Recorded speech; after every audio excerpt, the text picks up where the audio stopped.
バーッとこうある中なんで、はい、お気に入り作品というかっていう話をしたいですけども、まずこれかな。それがなんかかなりお好きというところの話を。これもう自分が作ったんじゃないかなって思う。自分が作ったそういうレベルで、それも初めて聞いた時のことを覚えてる。これも普通にじゃあ自己個人で買って初めてその時は1回目ではなかったけど、その時付き合ってた女の子が一緒にいて、夜中目が覚めて寝れなくなって、僕このレコードをかけてたら、塀の上でその子が泣いてた。なんかいろんなことを思い出して、すごい映像的な。そう耳を澄ましてその響きに感動して。いや、なんかいろんな過去のことを思い出したんだと思う。なんかお母さんがいない子だったから、たまによく泣く子だった。ふと寂しくなって。それで僕はなんとなくセンチメンタル通りかけたら、塀の上で聞いて泣いてた。でも個人的にはそういう記憶と小森さんが音楽に結びつくっていう、先ほどね、もちろんそうですね。このジャケットももう本当に井出さんが撮ってるのかな、井出ジョージさんかな。もう本当に最高で、だからハチミツパイハッピーエンドよりもなんか思い入れというか、自分に近しいこと。その当時聞いたっていうのは、そのハッピーエンドより後に聞いた。でもとにかく一番最初はハッピーエンドの風待ちロマンだったから、そこから入っていって、でこのセンチメンタル動画聞いた。自分が作ったようなどういう自分の心の中で鳴ったっすよね。曲がなんかこういう音楽を今聴いてるなっていうんじゃなくて、自分の心の中に入ってきて、そこで楽団が演奏してるっていうもんだったし、こういうレコードのこういうデータ的な話じゃなくて、そういうものもこのプレイがどうこうとかこの歌詞がとかじゃなくて、みんなこれ好きな人はそうなんじゃないかな、わかんないかしら。もうそれこそここにいたしね、自分もこの中に映ってるんじゃない、一番やっぱ好きな曲はヘイブンで。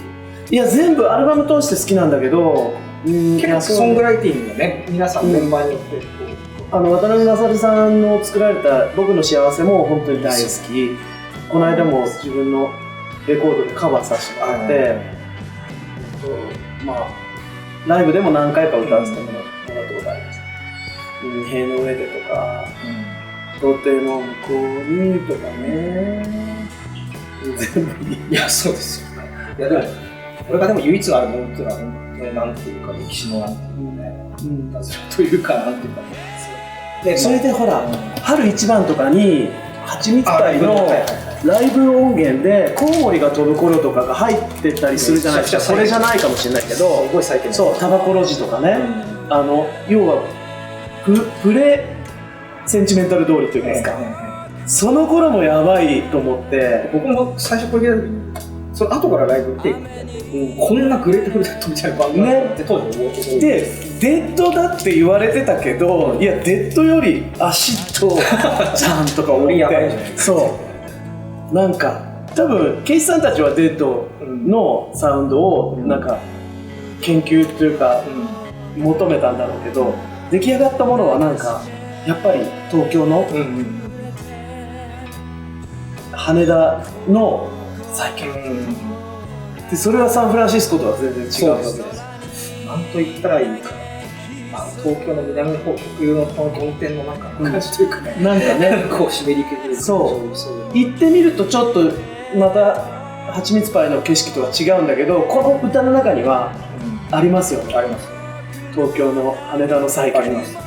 それこそハッピーエンドが青山周辺だとすると、やっぱり羽田周辺の大田区も確かにそういう感じで勝手に妄想してみたりそうこれはまず一番1枚あげてって言われたらこれになるし、あと好きなのは南正人さん、まあ細野さんは置いといて、細野さん、大竹さん、ハッピーエンドチームは置いといて、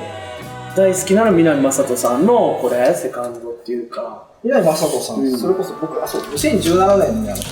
トの周年のライブが僕も実は拝見してたんですけど、そう僕アジサイって曲やらせてもらって、そうこれね内ジャケがいいんですよ。もうヒッピーですこれね見てください。確か八王子の山奥のここで撮ってんですよね。そう機材を吉野さんが持ち込んでやられてるのが細野さんバッチリハマってるでしょ。いやすごいすごくないですか。多分日本の一番スワンプロックの中でもしかしたら本格的なスワンプロック確かに皆さんいらっしゃってね、林さんとか松任谷さんなんてその後のキャリアを考えたらこんなところねいるって話だこれ誰だろう、この人誰だろうね、これね、何ですかね、見てこの屋根ボロボロでほらタオルが干してあって生活感これもう最高でしょ。こんなさなんかボロボロのテーブルを出してきてちゃんとでもここにテーブルクロスを引くところがお坊ちゃんたちですよねそうですね、やっぱり南さんもやっぱりインテリの方なので、そこがなんかね素敵で、ど田舎の農家とそのスタイリッシュさがあるんですよね。でこれから出てくる音楽なんですよ、これってだから間違いないでしょ。確かに鳥の声とか入ったりそうですよね。裏だけもいいですけどねいやもうそれもねだからどっちかっていうとヒッピーとかそういうことよりか、なんかなんていうかミュージシャンのたまたまそこに集まった人たちが出しているコミュニティスタジオなんかで撮らないんだよってことですよね、僕らは自分たちが好きなところで音楽作るんだよっていうメッセージ、細野ハウスもそうだし、それは今もねすごい大事なことだと思う。ある人は自分のベッドルームがスタジオなんだっていう人もいるし、いつもここ実家で撮るんだとかね、なんかアメリカのハードコアってそういうことをしてきたと思うんですよ。スタジオとかライブハウスじゃなくてもどこでもいいじゃない。なんか自分たちの音が出るところであればどこでもいいじゃん。でも日本はここまではそういうものはあんまりなかった。それこそかなり先進的、そう。それにはやっぱり金さんとかそういう方がいたから初めて成り立ったので、レコーダーをたまたま買ってたっていうことのなんていうか偶然理解できる人、いやここでじゃあ撮ろうよって理解できるプロフェッショナルがいた。当時のそれこそレコード会社の上司だったらそんなありえないのっていうね、大体会社所属のエンジニアさんがいるのにみたいな話。今と違ってテープレコーダーも持っていかなきゃいけないからでっかいですよね、テレコって。だからそういうのも全部持ってってできた、全部会社もそれを理解して作れた。もちろんこれが先駆けになるのかもしれないけど、これもなんかご自宅にさ、ご自宅にそのまま吉野さんが機材を持って撮ってる。そうこの頃はね、録音風景の写真も最近はねいっぱい見れるようになって、本当にすっごい狭いところでねでもあれがこの音なんだと思うと、スタジオでね1日何十万も払って撮るのをバカなくなってくるかもしれない確かにそう。でも確かに曽我部さんも本当にご自身の作品とか、別にそういうことものすごいプロフェッショナルプロデュースのそういうスタジオにこだわるっていうことよりかはね、本当に多分ご自身の環境の中で作っているっていうライブ、そうですそうです、そういうところのやっぱりインスピレーションというか、もちろんあります、もちろんあります。だから僕なんか家で撮ったりするんですけど、今は赤ちゃんいないけど、赤ちゃんがいる時に赤ちゃんの声とか鳴き声とか入ったら、閉めたむしろそう本当にだってスタジオってこう遮音する外の音が入らないことが大事じゃないですか。楽器にセパレートしてね。僕らの考え方はだからこれの影響を受けてるから南正人さんとか細野ハウスの逆なんですよ。生活の音が入るかどうか。今でこそ割とこういろんなミュージシャンとかってそこをスタートラインにする人って多いけど、当時はってことですよ。当時はもうすごいことだったと思う。革新的とか、それこそ常識ね。海外でもヘロンとかなんか外で撮ったりとかしてたけど、そうなんか日本はここがスタートなんじゃないかな、本格的には。部屋の波とかそういう環境も含めて全部自分が住んでるとこ、ライブ歌う人ってみんな思ってるんですけど、家でこうやって弾き語るのが一番うまく歌えるんですよ。まあそう環境でリラックスとかもそうですよ、響きでステージに立って人前に立ってスピーカーからボンって出ると、なんでこんな家で出ることができないんだろうってみんな思うんですけど、それをまさにやった自分の居場所で鳴らす音を鳴らして一番大事な音が出るっていうことだと思います。このボスのハウスの話は、まあそれこそね、今回そういう手番とかで出たりするし、そうですよね。すごいこう、まあ本当に若者たちって言い方あれですよね、面白い構成というか。そうですよね。ハッピーエンドの話ちょっと戻ると、大滝さん。まあそうですね、大滝さんとハッピーエンドの話。これサードアルバム、ハッピーエンドサード。はいはいはいはい。これはまあじゃあ一連の流れで、そのゆでめん風待ちの流れでどうですか？聞いた。だから風待ちロマン最初聞いて、ゆでめん聞いて、おおファーストこんな感じなんだ、ちょっとサイケなんだとか思って、でサードを聞いて、おおなんかちょっと違うとか思って曲がなんかなんていうのかな、 B 面曲みたいなものが多いと思ったんですよね最初。だからどうだってぶつけ合うすごいこう戦いではなくって、なんか残った曲をなんかみんなでその時背伸びせずに音盤化したって感じのイメージがあった当時は。で今聴いてもやっぱりそこは変わらないんですよね。なんか B 面コレクションみたいな、なんか勝手なね、勝手なあれなんですけど、やっぱ歴史的に走ると、まあ、この時点では解散が決まってて、ね、そうなんですね。プロジェクト的なところを走るみたいな、まあビートルズだったら、ホワイトアルバムの神か、ともバラバラなんだけど、でもまあ、それでも一緒にアメリカでも、そうね。でもこれを作ることはすごく重要な、ベルトにとってはすごく重要なことだったと思うから、そのハッピーエンドのオリジナルアルバムをとにかく作るんだってことは、ベルトにとってすっごい課題だったと思うんですよね。でもそれはとにかく三浦さんはハッピーエンドとから見たら、そうなんですよ。だからこれはバンドっていうよりもレコード会社の主導魂がビンビンがアーティストのやっぱりこうなんかクリエイティビティがすごい伝わってくるじゃないですか、レコードって。これはね、レーベルのクリエイティビティが伝わってくる。ジャケットとかもそうだし、これ後ろが真緑で何にも書いてないんですよね。そう、これがね、かっこいいんですよね。曲名もない。ワークショップパー貼ってはい終わりっていう、それも含めてかっこいい。大好き。だからでファーストセカンドほどのなんかこうほとばしる曲たちではないんだけど、聴けば聴くほど味が出る。で作曲者の癖というかいいところがある。なんか B 面曲ってそういうのあるじゃないですか。そうですね、むしろ個性が出て、そういう感じで大好きで、まあこれはね、これカバーとね、もう神棚に飾ってますよ常に。神棚ないですけど、心の神棚にこれも常に実際ねカバーもされてますよね。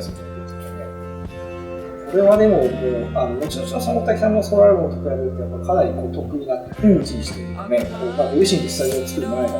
り、これはこの2人なのかな。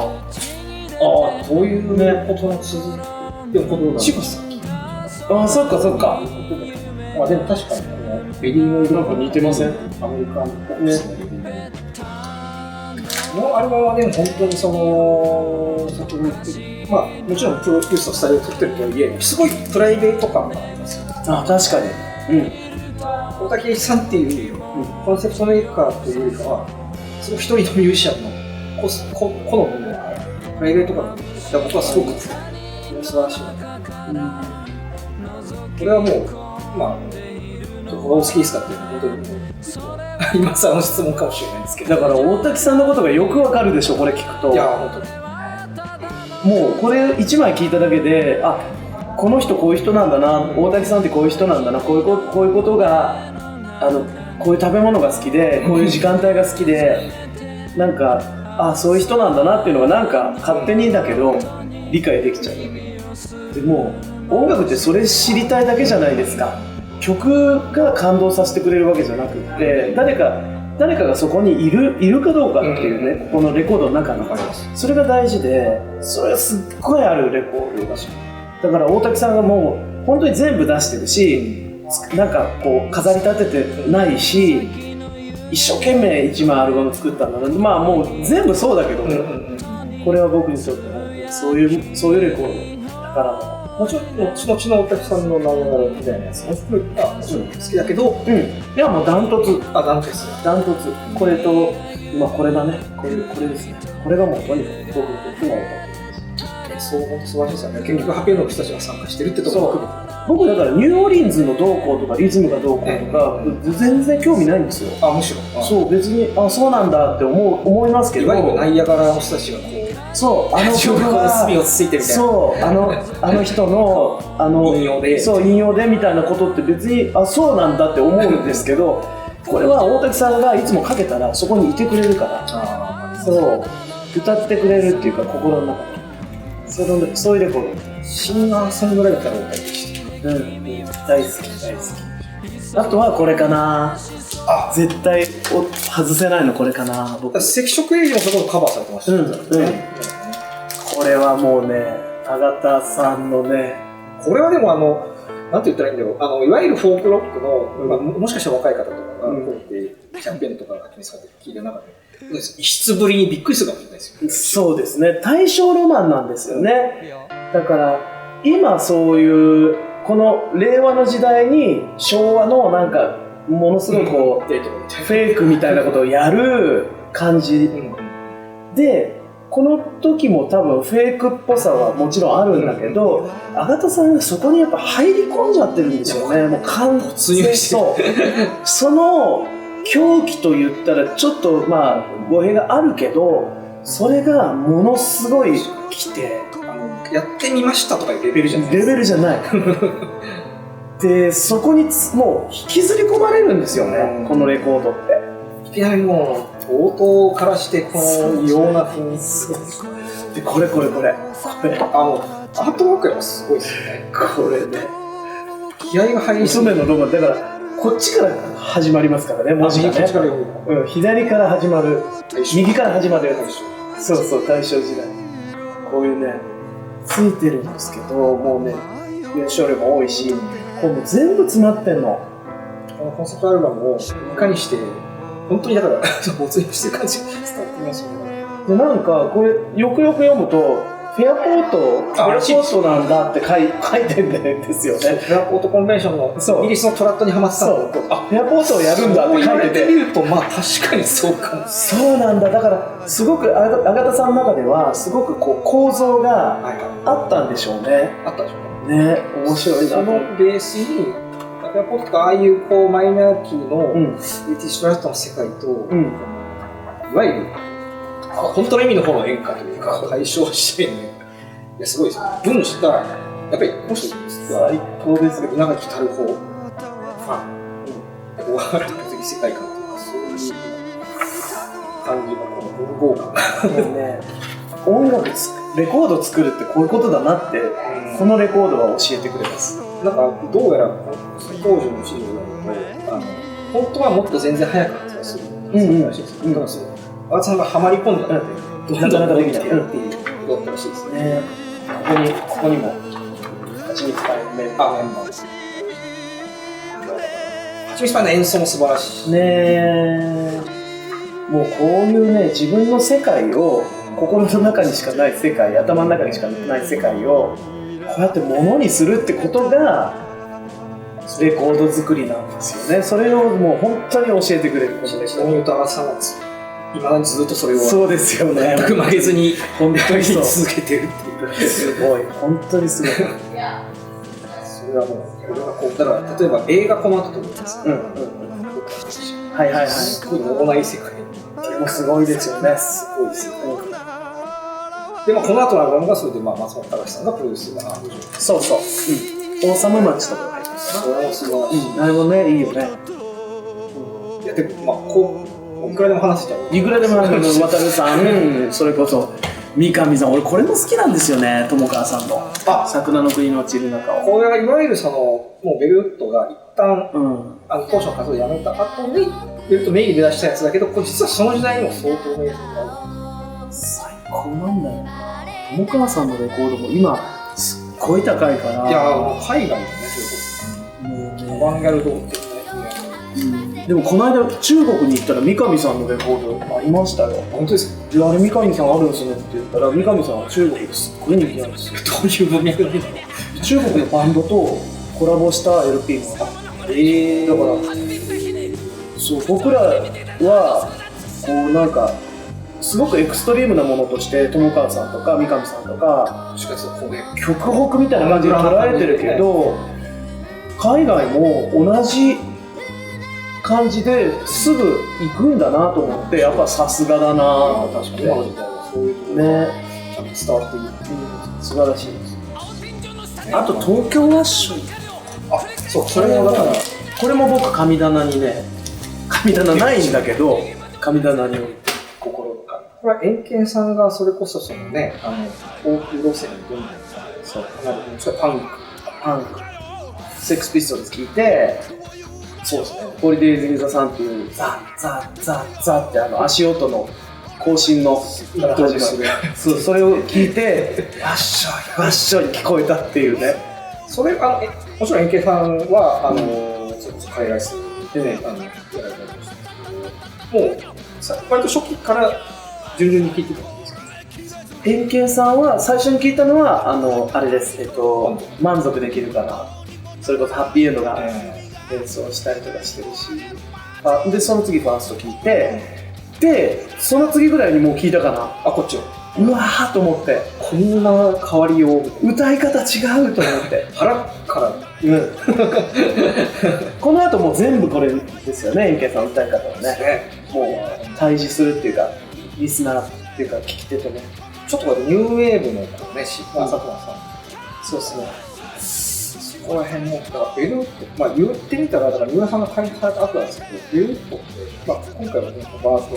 改めて言いましたけど、やっぱ結構だから70年後半もね、相当いい癖の強いタイプが、これは79ぐらいですよね、確かね。それから考えると、ロードリーを使って出すね、そうですよね、そうですね、ジャケットは最高ですね。横尾さんね、いやこれもいいし、渡さん、渡さん初期の代表作なんですかね。ご挨拶、